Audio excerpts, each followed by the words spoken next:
Welcome to another edition of Great Health, Abundant Happiness, and Outrageous Love. Mwah. Still so tender on those lips. Yes, working on these lips. I've got some immunotherapy going on, and look at our videos. I don't want to get into that here. I don't want to get off track with what we've got going on here. But Karen and I are in the process of watching this video. It's 2 hours long. It's Healing Your Body with Food, the movie. It's the channel is Spirit Science. They've got over 1 million subscribers here on YouTube, so it's great. We wanted to share some of this with you and interject, because it's a lot of what we've been talking about, and I think it's laid out really well here. So I was going to play a couple clips. Yeah, and it is a long video, so I've forwarded it to several people that I thought would find it really interesting and would like to adapt some of these things that they talk about. And my recommendation is, if you have an activity that you do, bring this with you and listen to it while you're doing the activity. Jeffrey and I are doing our 3 miles, in the morning, and we played this during that time because, we really take our time with, right now we're walking, we're not running at this point in time. And so we take an hour and we listen to it and we stop it and we discuss it. And it's a really great discussion. So if you have a workout buddy, both of you listen to it together. It's just another great way. Most cars have this today. Yes. The car takes over whether we like it or not, the Bluetooth when you have it on. Mm-hmm. So you can play obviously music, Pandora, whatever, off your phone. YouTube plays the same way. You guys probably all know that. It's it automatically takes over, whether you know or not. You have your Bluetooth on, the car will take over. Exactly. So when we're on road trips, we listen, which is another great place. Exactly. All right, so I'm gonna, without further ado, I'm gonna dive in here. Hopefully, I can stop in And the right places. Of Healing Your Body with Food is it's the movie, and it's by Spirit Science. So want to give them their cred, but it's great stuff. Let's start. Yes, it is. So a lot of this stuff is stuff we've been talking about. That's why we wanted to kind of share it. It's a little introduction here.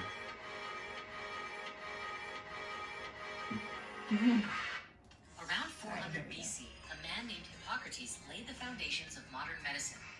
He believed that the human body had an innate capacity for self-healing, with the highest form of medicine to the body being everything that we put into it. Let food be thy medicine became a Hippocratic oath known around the world today. Over the course of history, our modern approach to treating illness has changed dramatically. Today, doctors receive little, if any, training in nutrition. The system has been designed around a pill for every ill, and the healthcare system fights to keep it that way. It seems to be more profitable to treat ailments after they occur than to prevent them in the first place. Cardiovascular disease and cancer are the 2 top killers in the US annually. Additionally, 39,000 people die due to unnecessary surgery and other hospital errors. 80,000 people die due to infections, and 106,000 people die due to adverse drug reactions. These statistics raise the biggest question. Why is all this happening? Why are we trapped in this system? How can we untrap ourselves? When we look at all of the data under the lens of science, the correlations that we find are jaw-dropping. And it's a bit of a tough pill to swallow. Nevertheless, this is something that we all need to discuss. So let's go through everything right here, right now.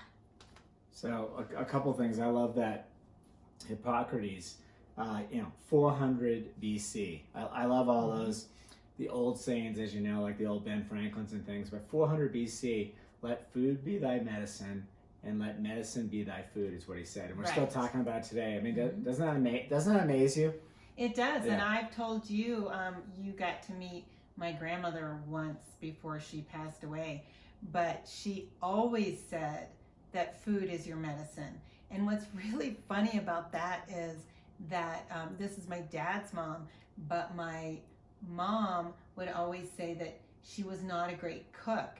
And it wasn't that she wasn't a great cook, it was that she didn't try to cover up the taste of regular whole foods. Well, I think your dad said she would just boil stuff. She would. Which, back then, which was the healthiest way to cook it back then, right? Instead of frying it and putting all kinds of sauces and crap on it, and oils and... She was not a sauce person. I mean, she ate whole, fresh foods.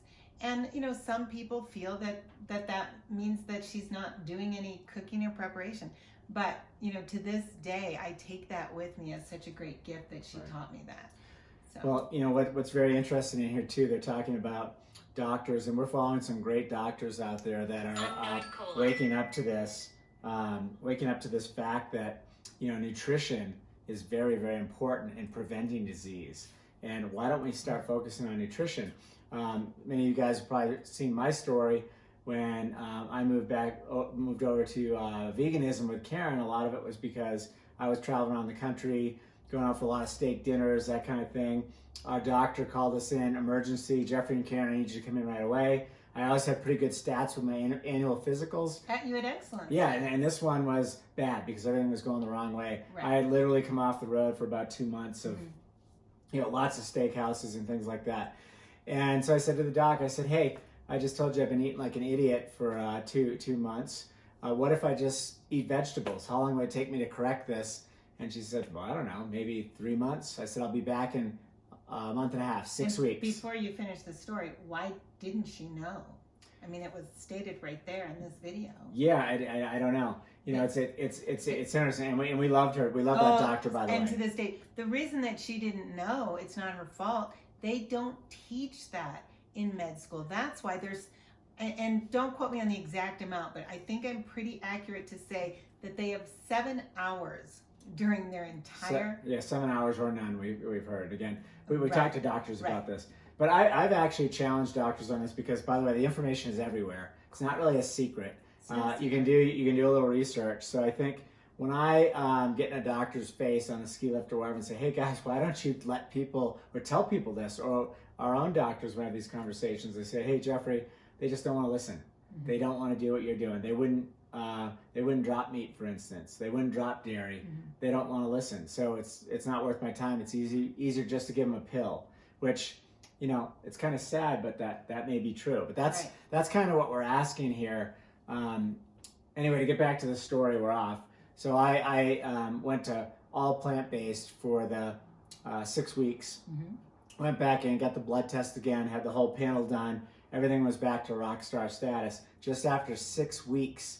So I went from a doctor saying, hey, we got to put you on statins like a lot of people do, or you're going to have high blood pressure, high cholesterol, and all this other stuff. We got to put you on a drug. And I said, not going to happen. I changed it in just 6 weeks by changing my eating. Just 6 weeks. It's crazy. I mean, 6 weeks, that's what I'm going through here, right? With this like 6 weeks. With this immunotherapy, right? Yeah. And we're told that you're doing 6 weeks, but we're told that, we listened to a doctor who put his mother on immunotherapy and she was cured of cancer in 4 weeks. Yeah, it's incredible. So the body is amazing. Right. If you give it the proper fuel. Right? Exactly. So, they talk in this video too about how it's so profitable to go after, to work on these diseases and prescribe the pills, the pharmaceutical and the medical industry. You'd like to think that wasn't the reason why we're down this path and we're caught in this trap. You'd like to think, and most of them take an oath to take care of people. So if there really was an easier way by eating, you'd think that they would be getting this information out. But it is... well, I think they would if that's what they were taught. But that's not the way that their school is. I know. Again, you keep saying this, and it's like, and you could be right. I'm not challenging you, but it's like, this is not... You don't have to be brilliant to go on YouTube or go on to Google and just Google, like if you got some issue, you want to lose weight or you want to burn fat cell. I mean, we do all this studying ourselves. It's all out there. The information is there. It's not too hard to get the information. So just because you weren't taught in school, college, or med school, I mean, sorry, but I don't buy that myself. Right. But I mean, I know what you're saying. It's like you could just say, okay, I was taught to be a brain surgeon. This is all I ever do. I'm just going to do it this way. I don't care if there's new tools that come out that are more accurate, or this, or a better MRI that could, it's not a good excuse to say I'm never going to learn another thing again about my craft, whether it's a medical or automotive, as I see these cars driving by out here, right? Someone who was working on cars 50 years ago wouldn't know how to work on a car today with all of the intelligence in that car and all of the computers on board, right? That's true. And you could say, well, they just were never trained that. Well, and maybe that's the answer.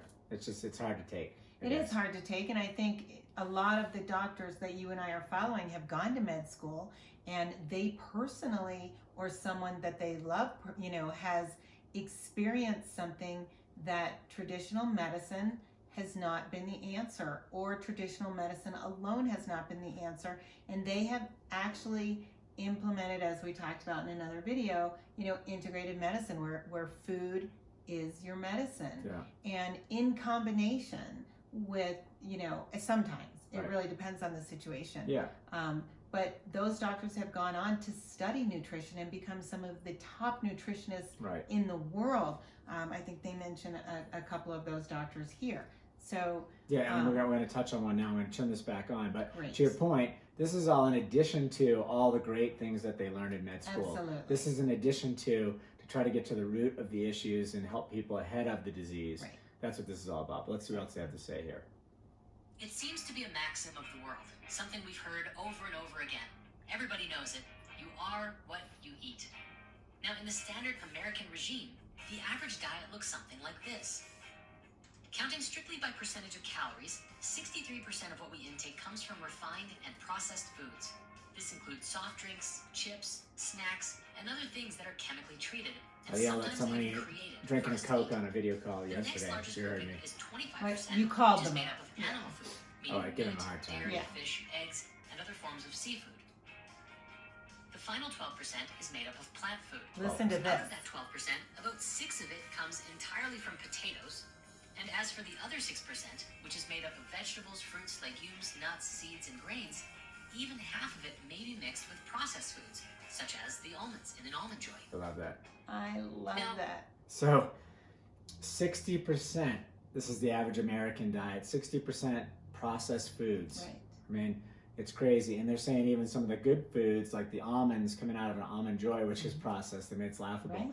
Right. And again, these are stats that, let's just call it directionally correct, because, I've looked at this a lot of different ways.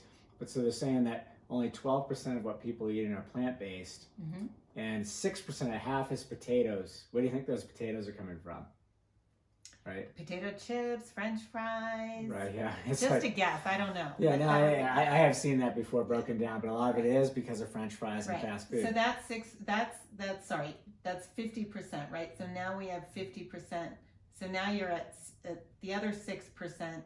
Half of that is in processed foods. So you're really only talking about 3% of the American diet is based on eating whole, fresh foods. Is that Yeah. correct? Well, Or it's 12%, but they're saying half of that is potatoes, and the other 6%, maybe some is coming from like a candy bar. But I'd like to think it wasn't that low. But yeah, you're directionally Well, the correct. stat is that Yeah. of the second 6%, half of that 50%. Potato, yeah, it's potatoes. No, but the other 6%, it's 12 total. 6% comes from potatoes, and then there's 6% left. Oh. Of that 6%, 50% of that 6% is coming from processed food. I didn't hear that piece. Yeah, Oh, I didn't that's hear that what's so piece. crazy. So Wow. you got 3% that is, aside from the potatoes, which we are not bashing potatoes. And in No, fact, I love potatoes. Yeah. You made me that great shepherd's pie with the vegan meat and the potatoes on top. I mean, it was Uh-huh. absolutely it was incredible. really great. There's nothing I love more than like a mashed potato. But Right.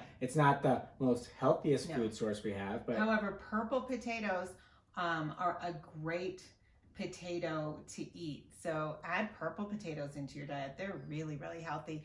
They have, that purple color just proves that, they've got nutrients. I think the more colorful our food, the better. And that is one of the things, the potato, it's a white food. It doesn't have as many nutrients in it. So it's not that it's, a horrible food. There's just better choices, I Yeah, think is yeah. what, Right. this is referencing. well, we're just going to finish up with the China study here, which is Yes. pretty interesting to hear how it came about. I guess I knew some of it, Yeah. but I really didn't know the whole story. But this is great here, just another minute or so. We've been reading and seeing information like this for a long time. A long time. And thanks to the internet, And this is news what I mean. sources, This and is more all and more out there. documentaries Mhm. about the topic, the Right. information is just now starting to really reach people. Someone has to stand up and say I that love the it. answer isn't another pill. The answer is spinach. And while hundreds of thousands of people are taking notice, there still doesn't seem to be a slowdown in consumption of processed or animal foods. In fact, they appear to be increasing. But why is this? My belief, based on our observations, is that we really just don't know how critical this is. Because if we really knew what This is dangers what I were want to know. involved, if we really Do you knew, know how we critical? would change Right. overnight, or at the very least, we might consider looking at things a little bit differently. The scientific evidence of correlation between the food that we eat and the diseases we have is outstanding. It's probably the most vital piece of information pertaining to not only curing all of our diseases, but the survival and future of the human race. In 1974, Chinese Premier Zhou Enlai was hospitalized with bladder cancer. Knowing that his disease was terminal, he decided in his final days he would dedicate himself to giving his country and the world a more complete understanding of cancer. He thus initiated what would become one of the largest and most thorough scientific investigations in history. 650,000 researchers cataloged the mortality patterns caused by several types of cancer between the years of 1973 and 1975. The study encompassed every county across China, 880 million people. Zhou died in 1976, years before his study was complete. Published in 1981, the Cancer Atlas was the result of Zhou's initiated study.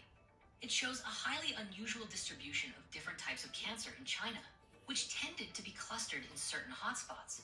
The results of this study demonstrated that all of the causes of these clusters of cancer had to be related to environmental factors, and in the researchers' professional opinions, related heavily to diet. Two researchers who have made groundbreaking contributions to this effort are Dr. Colin Campbell and Dr. Caldwell Esselstyn. These are two of the most prominent biological nutritionists in the world today. You know these guys. When Dr. Campbell learned about the Cancer Atlas, it became what he described as the cornerstone of his research and took him down a road of discovery which would ultimately become published in a book called The China Study. Okay, so Great book. yeah, hopefully you guys all know about the China study. It was all about the people that were out in the rice paddies and living off the land that didn't have access to meats. Had less cancer, and where they had more meats and animal products, there were cancer. They Cancers were prevalent. fairly poor, and not only did they not have physical access to it, they didn't have the financial means. Yeah, for there's it just as no way to well, get it. right? And that's a study. That's wild. 850 million people, so almost a billion people. 850 million. By the way, there's only 300 and some odd million here in the United States. So 850 million people in that study. That's pretty wild. You can't say, oh, well, they just looked at a couple people and saw that there was a correlation between meats and cancer. 850 million people.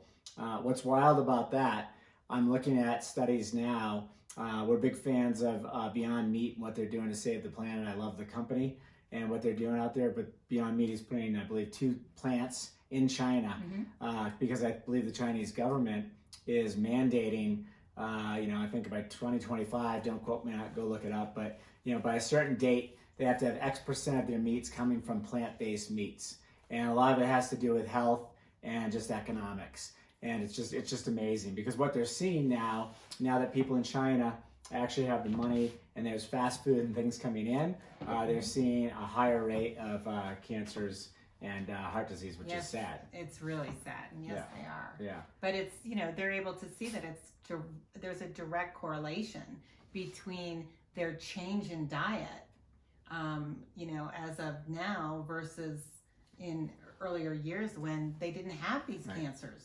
Right. Well, yeah, and here's my question. I think I put a comment on this video. It's always been interesting to me, and I'm going to say this is at this stage of my life, just turned 57 years old. I'm just thinking that this has been a question. Wow, you're old. Thanks. No, by the way, happy belated birthday. Jeffrey's birthday was this week. So Yeah, well, thanks. happy belated birthday. Well, what I'm saying is this has been like an age-old question. Like when I was in business and sales, someone wanted to make more money. So we said, this is what you need to do. Oh, great, that makes sense. This is what I need to do to make more money. We actually would put down a plan and both sign it. And I had this throughout the organization. Our managers would all do this. And guess what? You go back and someone wasn't making the money they wanted. They weren't making plan. We go back, they weren't doing what we all agreed to do. They weren't achieving the goals that they had agreed upon. But it was just simple things. Right. Or if somebody's smoking cigarettes and a doctor says, hey, if you keep smoking, you're going to curtail your life early. You're shaving years off your life. You're going to die of an early age. And if they keep smoking, which some people do, why is that? They know. This information, this is what I'm saying, you know, that maybe a doctor wasn't taught about it, but it's all over the place. Of course. It's like, if you know the information is out there, you're a doctor, you're not helping your clients with it, your patients, or if you're any of us out here and you're not using this information, why is that? I guess that's my question. Do they not really care about what they say their goal is, to be healthy or make more money or stop smoking or whatever the heck it is? Fill in the blank with whatever you want. Is it that people just don't care? Because the information is pretty simple. It's ABCs. It's just connecting dots. I mean, what do you think that is? I mean, what do you think it is? Do they not really care enough about it? Well, we've talked about this a lot today. And so I used a personal example, is that, you know, I would love to have a 6-pack, but I am... Of beer? No. Oh, your abs. My abs. But I know in order to do that, I have to implement a really stringent exercise program of, you know, sit-ups and a variety of different crunches, etc. I would have to dedicate, you know, X amount of time each day in order to achieve that goal. And I have decided that as much as I would love to have that, I would also rather not spend that time, whether it's probably an hour each day. If somebody does know I can do that in 10 minutes per day, I'd consider it. I think there's some kind of belt that has an electrode that just keeps zapping you and just works your abs. You don't have to do anything. You watch TV and eat chips and it makes it happen. I think I saw it on TV. We're not huge TV people, and I don't eat chips at all. Or I eat corn chips now and again. Yeah, right. Which is the only chip that I eat. But anyway, my point is that, you know, perfect example. I know what I need to do, but I'm not willing to do it. And the second example is, and I'll leave the names out of it. Yeah, please do. Somebody that is quite a bit younger than you are. You just mentioned your age. Quite a bit younger, and he is on statins, and he is on high blood pressure medicine, and he's way too young to be on any medication. None of us, it doesn't matter what our age need to be. We can all eat to the point, you know, where we shouldn't have to have these medications. Talk to your doctor. I'm not a doctor, but that's what I've learned. Anyway, it's funny, Jeffrey would tell him about a lot of this information, and he said, well, you know, Jeffrey, if that's true, my doctor would tell me that. Why would my doctor tell me this? And he said, first of all, your doctor doesn't, you know, learn about this in med school, but your doctor knows about it. And if your doctor told you about it, would you do anything about it? And we already know the answer is no, he wouldn't, because he knows about that information now. And yet he's still, we see what he eats. He's a fast food eater. He picks up fast food every day. He drinks sodas, and he is a, you know, pizza and processed food eater. Yeah. And, you know, what happens is we can pass these really terrible habits on to our kids. And that is really the tragedy, I think, of this. It's one thing to feed yourself these things that give your body disease, but to feed it to your children where you're not giving them the opportunity to create the proper taste buds. Right. Now, but you're saying pass this on to your kids, like this is like maybe 5 people passing this on. This is like the population of the United States. You know, they're talking about 70% of the food consumed by the U.S. population is processed. And it's just, that's the sad thing about it. I mean, you're absolutely right that people are passing this on to their kids, but I just have to put a emphasis on, this is not just a small group of people that are passing this on to their kids. Most of the United States population. This is the society. This is what I'm saying. Exactly. And so this isn't just a small problem. I mean, there's numbers out there. You can go look up the stats again. They'll be directionally correct. I think it's like 55% of the people in this country are obese, which is 30 pounds or more, and 70% are overweight, something like that. It's directionally correct. I mean, those are huge numbers. Those aren't just small numbers. Right. And by the way, it has less to do about the weight. It's all of the heart disease and the cancers and everything else that goes along with it, diabetes and the childhood diabetes they have now and all that stuff, to your point, because kids are now following the footsteps. Right.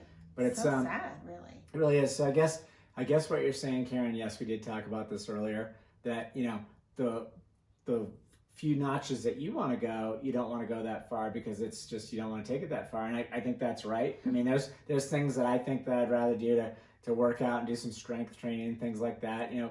But at the end of the day, what I want to focus on personally, this is my own personal goal, is living my best life. And a lot of that has to do with eating more healthful, to not be on statins and medications and things like that. So I'm doing my part. But what you're saying is, if I want to take it to the next level, yeah, I could go be lifting weights every day, or, you know, swimming laps, you know. Well, I don't even know if that's the next level, because just because you have a six-pack, I'm not sure that makes you internally any healthier. I don't really know the answer to that. What you and I have done is, and we continue to do, because we're continuing to learn and things change. This is what I loved. I don't know if it was this video or the one we watched yesterday. I think it was yesterday, Dr. Lee. He was saying how the information that we had yesterday, you know, it is yesterday. We're learning and getting more information to help us be healthier and live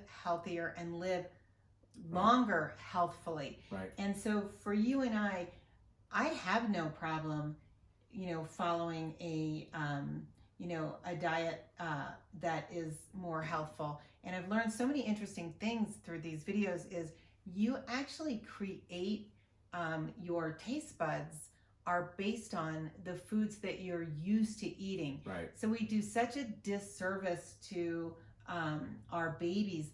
The first food we give them, I think, is bananas, right? So the first taste bud that we are introducing food to is sweet foods, and we shouldn't. And we're adding a lot of baby foods add sweetness, or they'll do or they'll add. Yes, they do. Terrible. It's terrible. You don't know, because when our kids were little, we made our own baby food. You know, not saying that we were perfect, but that was just something that we did at that time, because I was very into organics. And I'm not even sure what's available now, but I think Earth's Best was just coming out as an organic baby food. I think there's dozens of them. Well, it's got to be plenty now, right? But that doesn't mean that the organic ones don't have sugar in them too, right? They could have organic sugars. Well, no, you've taught me that about reading labels. Right. Like if I want to go buy, a jelly, which, you know, I'm not doing any of that now, but when I used to do that, I would go look for, it's just made from raspberries or strawberries. There's no added sugars. You don't need it. Because what Karen's saying is true. When we went down this journey and went to plant-based, you taste the sugars and everything. An apple could be really sweet, or even a carrot. Even like the red wine over there, I'm getting ready to have a glass of red wine. A lot of times red wine may be too sweet. A lot of times you say, is this too sweet for you? Right. Because, you know, the sweetness now, we can taste it. Whereas back when you're eating a lot of processed foods, there's so much sugar pumped into those processed foods, you become immune. I use this analogy all the time. In college, I could drink a lot more beers, you know, because it was like our, you know, we did it like as our job back in college, back in the day. And, you know, we were used to it. So our bodies are very resilient. And if you put a lot of salt in somebody's body through processed foods, it can take it. And oh, by the way, when you get a little salty food, you don't taste it, so you have to put more salt on your food. You pump a lot of sugars in, you don't taste sugar, the natural sweetness of a piece of fruit. Right. You know, and well, this has been really interesting for me to watch Jeffrey, because since he's going through this treatment for his melanoma and this immunotherapy, you know, you've dedicated this time to 100% give yourself the best opportunity for the best outcome, which, based on what you've learned, means giving up 100% all refined sugars. right. Not just, you know, organic cane sugar, but maple syrup, agave. We don't eat honey anyway. It's we just don't. But you know, all of those sugar substances you have committed to giving up right now. And what's interesting about that is that since I'm the one who does most of the cooking, we do share that, because Jeffrey is an amazing cook in his own right, and you love to cook. And we love to cook together. But right now we have this system going on where I'm doing most of the cooking, and your taste buds have changed just in the past 4 weeks dramatically. you know, I gave you what we like to call nice cream. It was frozen berries. And, you know, normally berries are pretty tart, delicious, sweet and tart. But because your taste buds have changed and you're not comparing it to what, you know, artificial sweeteners or, you know, and by artificial, I'm not talking about the gross artificial. I'm talking about refined sugars, Just an added cane sugar. Added cane sugar. Yeah, right. Because you're comparing it to that, which now would taste so bad to you. I mean, when this is over, it'll be fun to see you have something and well, you know, see what your thoughts well, are. it is funny. It's going to be really sweet because, you know, I do like, you know, my homemade donuts. So Karen and I are on the road and I find a place that makes homemade donuts. I would stop and get them, or, you know, I'm not doing any of that right now, so I do miss that. Or I'm a sucker for a slice of homemade pie. Karen makes a great organic homemade pie, and with you don't add sugars to that either, but it's just, I don't. You know, it's incredible. But anyway, you're right. It's changed, so our bodies just adapt to it. And I think it's easy to train yourself to get rid of a lot of this stuff. And I think that's what's hard for people because they're eating so many processed foods and they get addicted. In this video, we're going to go through a few more, but they do talk about sugars. And sugars, there are a lot of people who have done studies that sugars are as addictive or even more addictive than cocaine. So when they put the sugars in these processed foods, you'd like to think there's not a reason they're putting that in there to get people to crave it and want more of what they're eating. But I think there's something to be said there too. So it's interesting. But I think, speaking of all this food, I know we've got to eat. And I think this was a good session here. But I really love this video. We'll include the link to the video inside the description because we want to give them the cred. But it's great stuff. It's a 2-hour video, as Karen said. You should go through the whole thing. Yeah. And please give us your comments down below. We would love to hear about them. If you haven't read the China study, that's another great, really fascinating read. And you know, he is just amazing. That the doctor that wrote that. So I think it's Dr. Colin wrote that. Campbell, sorry, Colin Campbell. Dr. Colin. There you go. Right. All right, wishing you great health, abundant happiness, and outrageous love from the nest at Copper Mountain. Thanks for joining.